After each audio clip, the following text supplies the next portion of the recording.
Light the candle. Cup your hands around the flame and listen as it whispers. What does it say to your warm and weathered palms? How closely can you listen without flinching?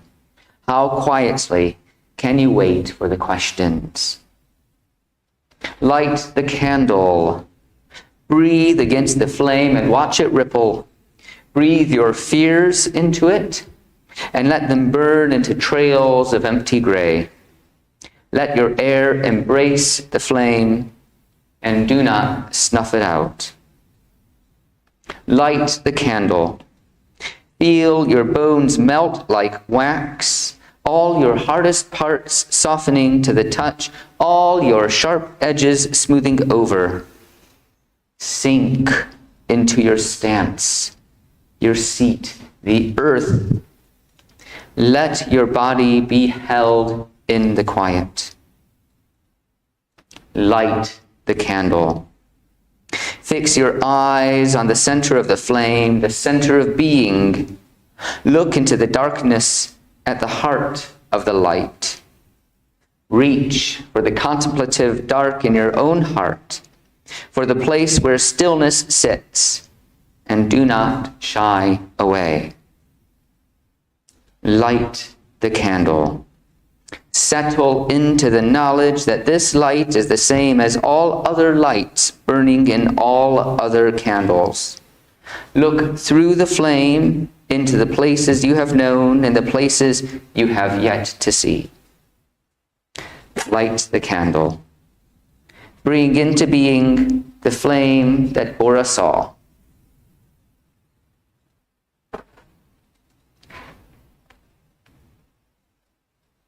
Good morning. Good morning.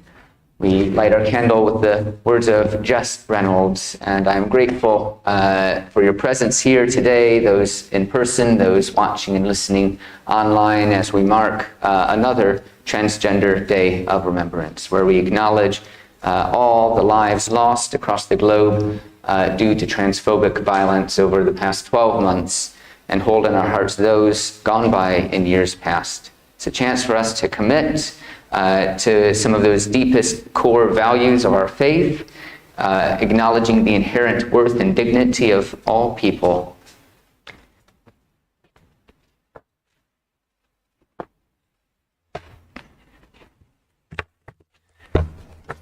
So as we lit the candles with words of Jess Reynolds, we now turn to Esper Bergman for our call to worship. I am doing the best I can. I am hoping I am good enough. I am holding you close as I can, hand cradling your head and breath on your hair, my whole body curved around yours, sheltering you as best I can, trying to remember that I cannot keep you safe, but I can keep you loved. Often in a violent and tumultuous world, we feel powerless, and sometimes we are. But we do have that capacity to witness to others, to their pain and tragedy, and to let them know that amidst it all, they are loved. You are loved. Let us begin our service with our first hymn. All the hymns are in your order of worship today. The Dove Will Fly on Mended Wing by Tim Rayburn.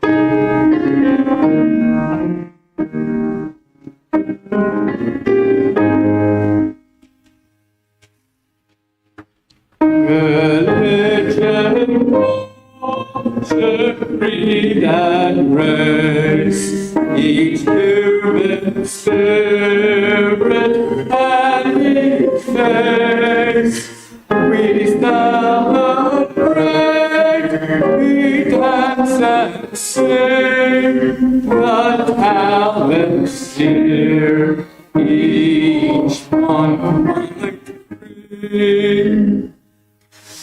And take away a new-found song, a new-found voice to echo wrongs, to trust, to heal, to help us all, to stand as one, renewing hope. A people stand, a people call, come gather here, and welcome all. Neither sit back and celebrate that hopelessness is not our fate. And chains will fall, and shackles break. The earth will rise, and power shake. Justice will rise, and freedom sing. Love will fly on bended wing. Religion, culture, creed, and race, each human spirit and each race, we celebrate, we dance and sing, the talents here, each one might bring.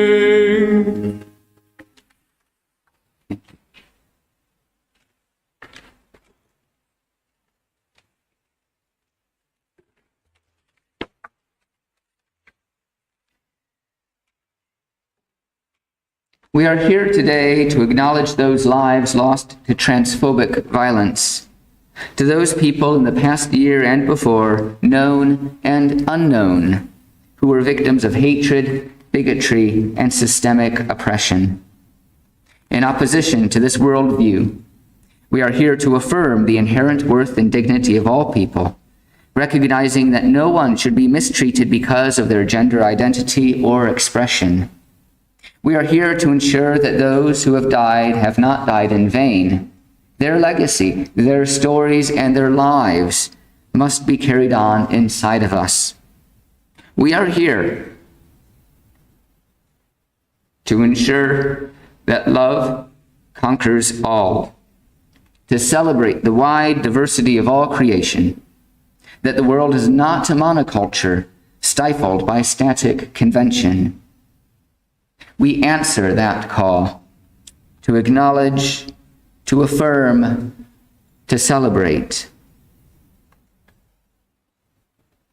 Where are we? Where we are here. We are here together, not just those we see within this chapel, but as well with all people who pick up the mantle of love and justice. Amen. We have a responsive reading now, which I haven't, it's not printed in the order of worship because the response is the same each time. It is "We Bear Witness," which is the title as well. There will be a bit of a pause between each sentence, but do follow along after. We people gathered here today on the quest for truth and meaning bear witness. We bear witness to the record of human lives extinguished simply because these people dared to live authentically. We bear witness to the lives and reported deaths of 389 transgender people globally so far this year. We bear witness to the unreported ones, uncounted ones, the unnamed many, whose lives and deaths will only ever be known by the universe. We bear witness. In these times of heightened anxiety, we who are gathered here today reject the teachings of division and ignorance and commit to siding with love against hatred. We bear witness against closed-minded ideologies that excuse evil acts in the name of religion. We bear witness against any administration that seeks to fuel their rise to power by threatening the lives of transgender, genderqueer, and non-binary people. We bear witness against systemic power structures that treat transgender, genderqueer, and non-binary people as being anything less than human. We bear witness. On this day, we who are queer folk and allies gathered together uphold our object that speaks to the inherent worth and dignity of each person. We bear witness for those transgender, genderqueer, and non-binary people who are gathered among us today. We bear witness for those who are allied to the cause of protecting our transgender, genderqueer, and non-binary siblings. We bear witness for those who exist boldly, unapologetically in public space as fully authentic transgender, genderqueer, and non-binary people. We bear witness. You are invited to come forward and to light a candle, if you so wish, in honor of anyone you may know or may not know, for whom you wish to hold in your heart.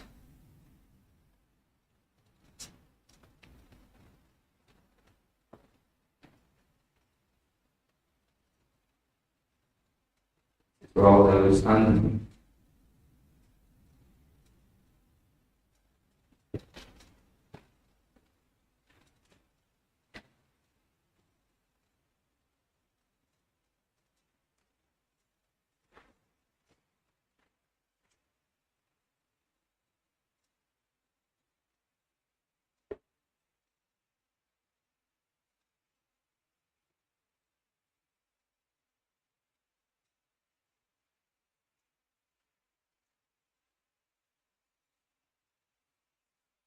The theme of today's lovely service seems to be inclusivity and love. And our daughter Andrea certainly worked hard against all cruelty and loved a lot. The darling girl.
I light the candle for all of us struggling to be authentic and all of those who are suffering or who have suffered when being authentic.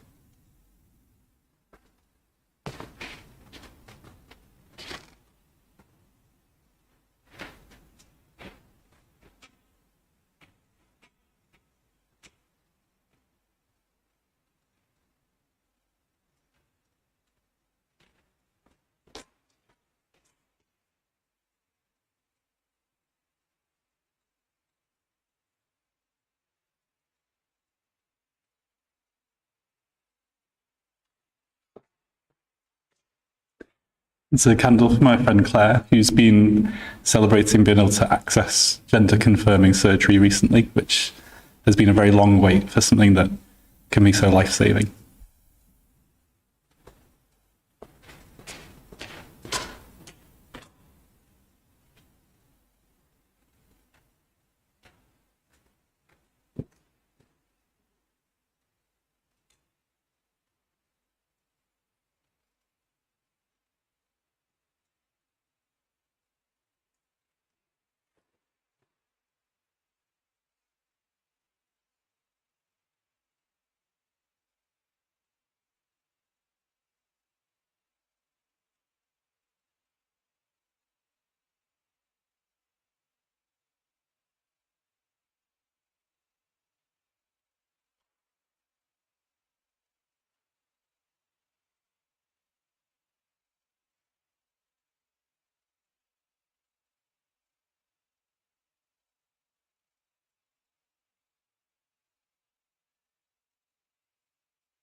So remember that those from us sacred, transgender, genderqueer, non-binary lives do not go unnoticed by us.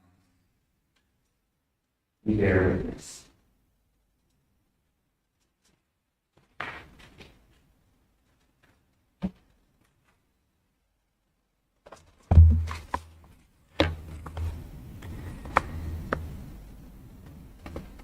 Sonia mentioned Andrea, who we hold dearly in our hearts, whose poetry we read out, not just today, but on other days as well, for its evocative beauty and insight. And so we turn to her Meditations on Time.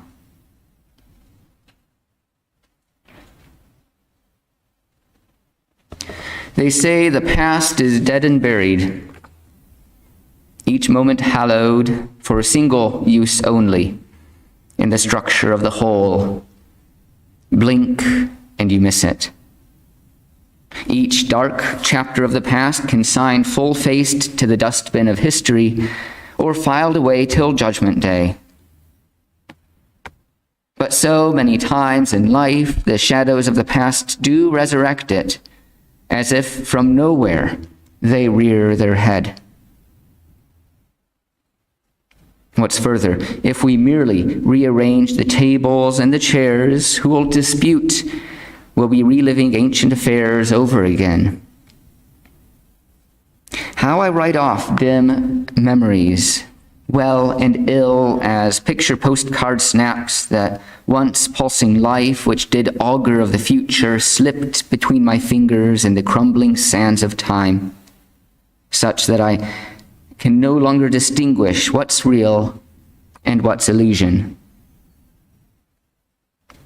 Yet they say of here and now, 'tis the face of reality's finest hour, even the whole being of the blooming existential flower or wilting lily.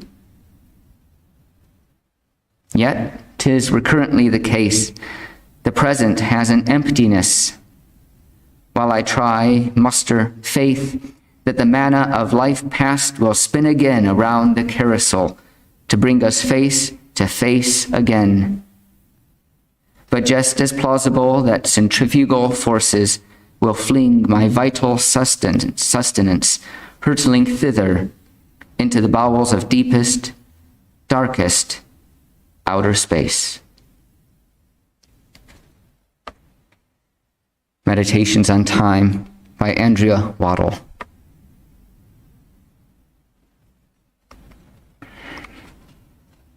We turn to our second hymn, which is a reflection on the Book of Ruth. I Shall Not Leave From By Your Side by Chris Shelton.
I invite Alvin now to come forward with our second reading, telling by Laura Hershey.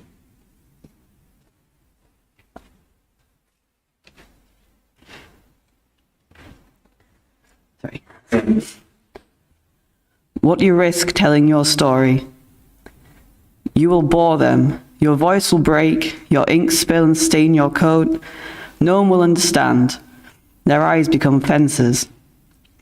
You will park yourself forever on the outside, your differentness, once and for all revealed, dangerous. The names you give to yourself will become epithets. Your happiness will be called bravery or denial. Your sadness will justify their pity. Your fear will magnify their fears. Everything you say will prove something about their God or their economic system. Your feelings, that change day to day, kaleidoscopic, will freeze in place, brand you forever, justify anything that they decide to do with you. Those with power can afford to tell their stories or not. Those without power risk everything to tell their story and must. Someone, somewhere will hear your story and decide to fight, to live, and to refuse compromise. Someone else will tell their own story, risking everything. Thanks.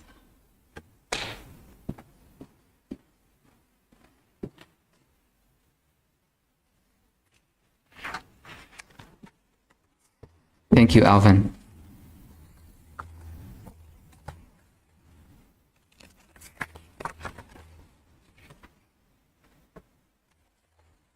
Let us return now to a time of prayer. These are the words of Isabel Carter Hayward.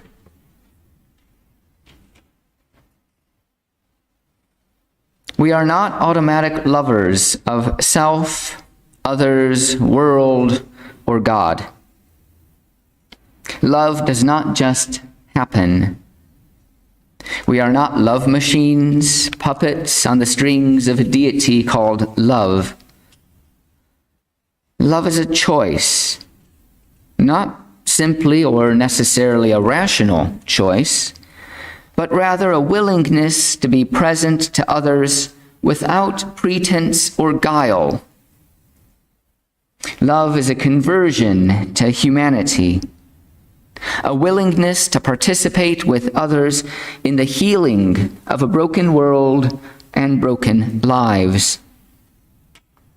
Love is the choice to experience life as a member of the human family, a partner in the dance of life, rather than as an alien in the world or as a deity above the world, aloof and apart from human flesh. Amen. And so we now enter into a period of silence for reflection, meditation, contemplation, and personal prayer.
We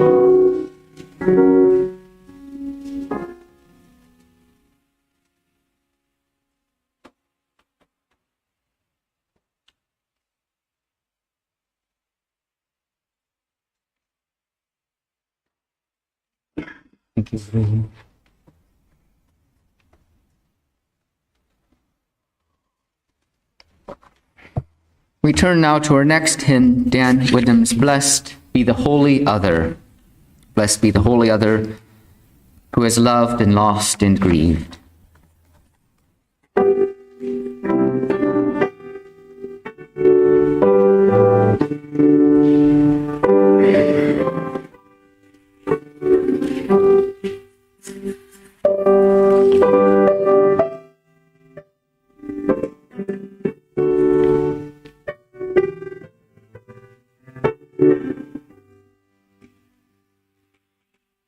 Blessed be the Holy Other, who has loved and lost and grieved. Love's right and not undo. God's love and grace receive. Blessed be the Holy Other, whose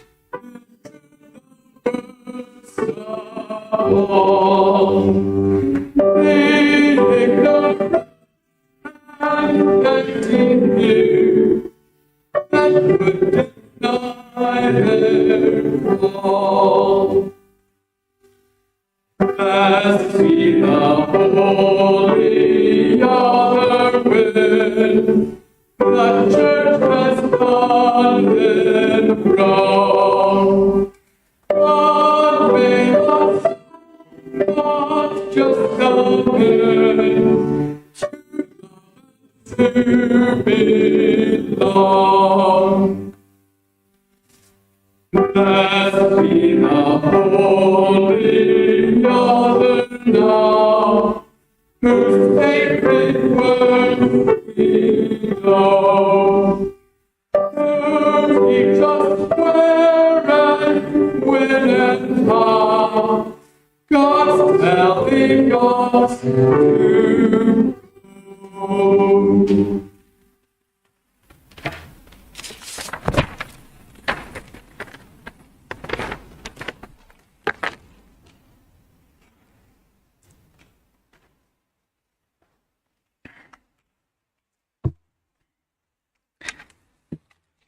This is our 5th year holding a Transgender Day of Remembrance service in this chapel.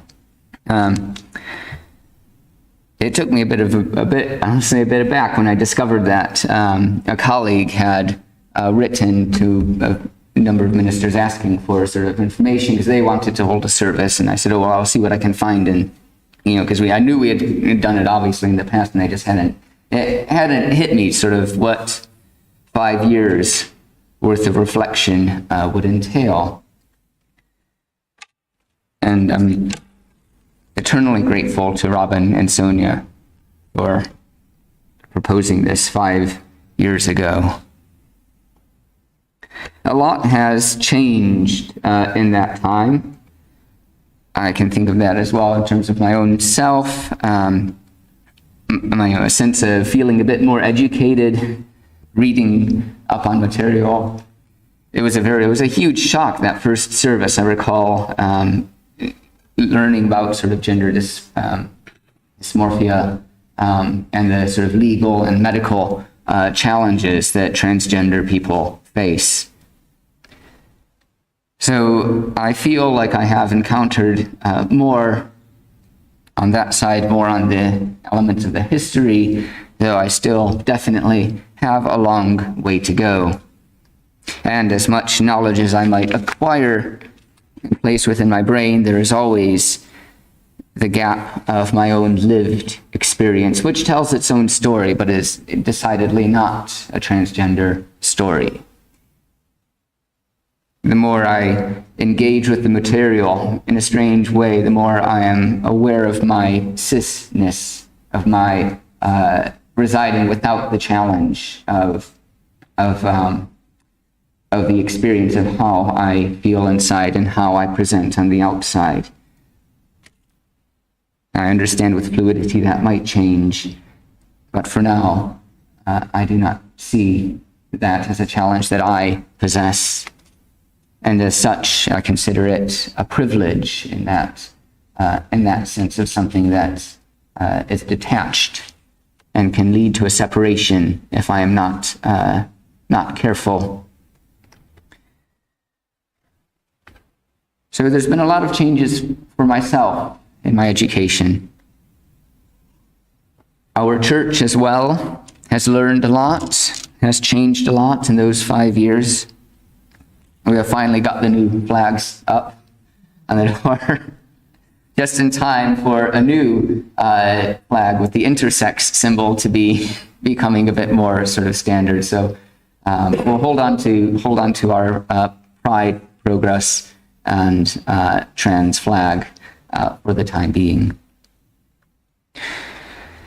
Nationally, the Unitarians have instituted training on the welcoming of LGBTQ folks.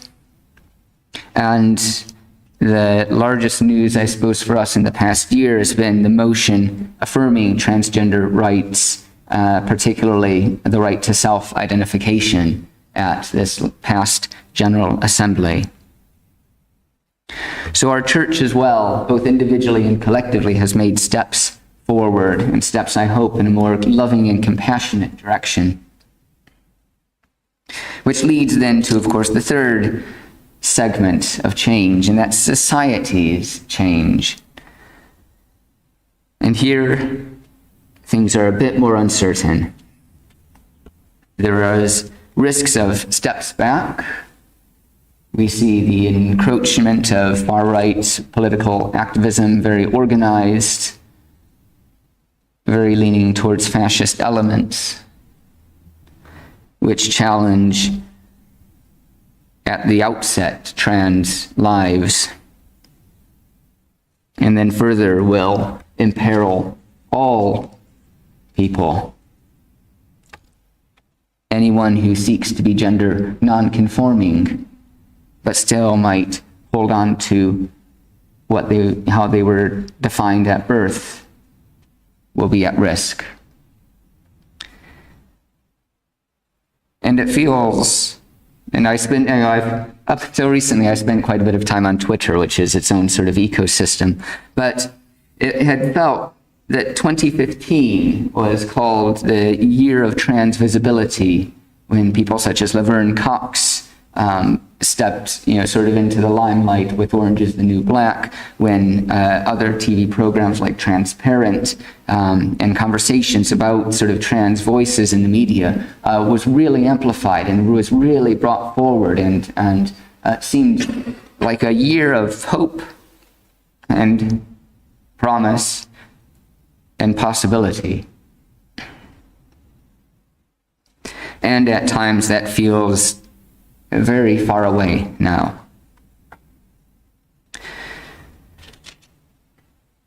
But still, I said uncertain. The society was uncertain because there is still plenty of evidence, plenty of polling, and plenty of support that we can find for trans people in society at large. Although those voices against trans people are, as I said, organized and manage to get their word out effectively into the media, into the ecosphere that is filled with so much other bigotry that it can feel overpowering, and it is chipping away at some of the reserve. But we still see support and love and care and compassion for trans people.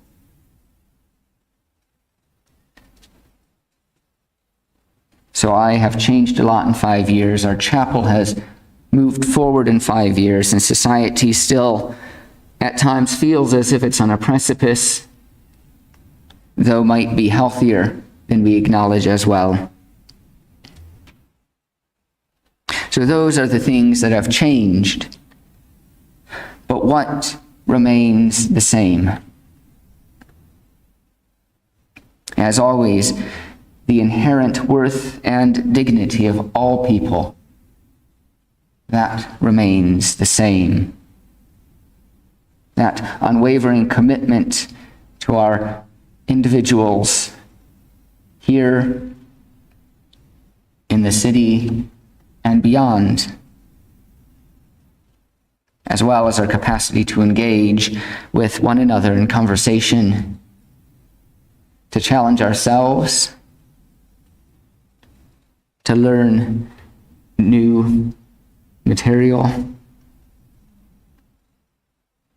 and to share in that love that is abounding throughout the world.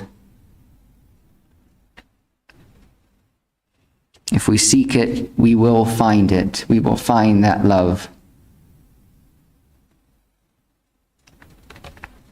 Amen.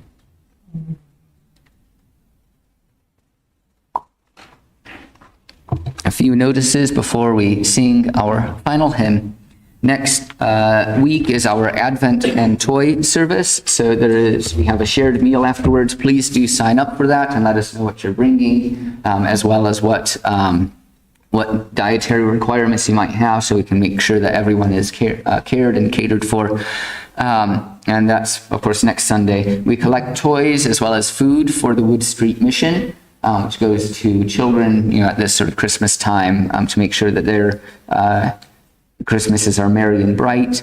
They do ask for new toys rather than used. But if you do have used toys, we can find a place, that are sort of cluttering up your space. We can find a place for them as well. They will not go unheeded or unwanted. So that's Sunday, and then the previous Friday, so this upcoming Friday, is our Anthems for Advent, our Friday lunchtime recital, which highlights contributions from the congregation and the chapel. So please do join us. That's at 1 o'clock. We are doing a collection for Afro Cats, which is an asylum charity that uses our space. And we're very grateful to have them speaking about the hard work that they do, and that we can support them in this way. So that's 1 o'clock on Friday the 25th, and then Advent is on Sunday the 27th. Are there any announcements or notices from the congregation? Let us then sing our final hymn, Love Astounding.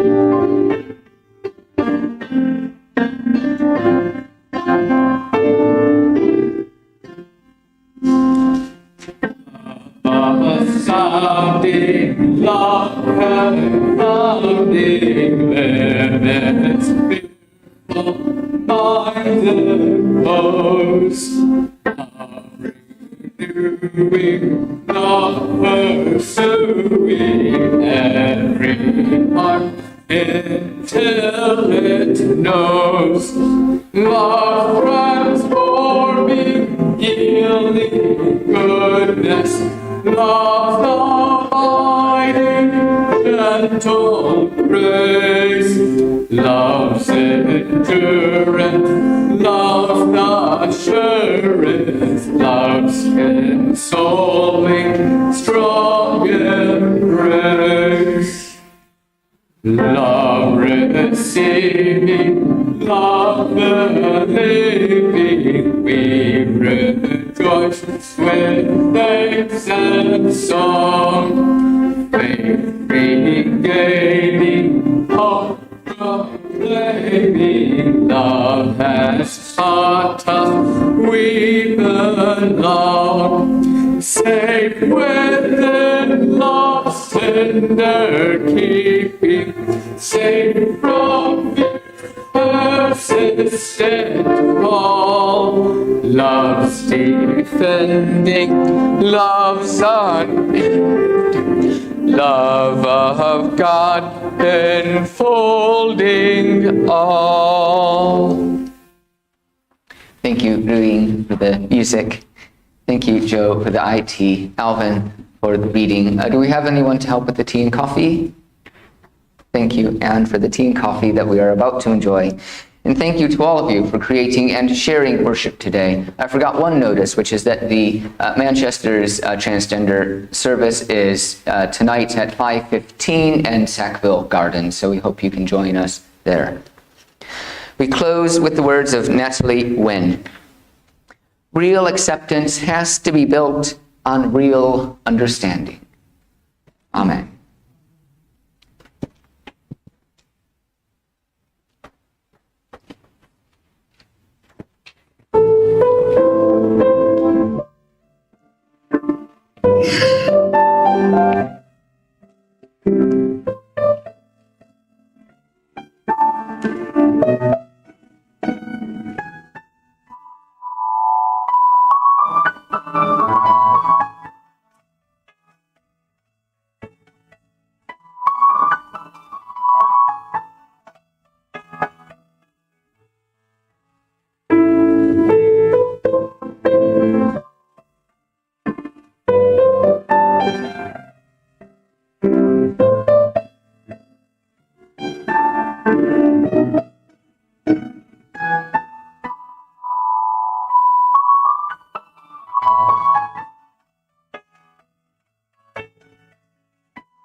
Bye.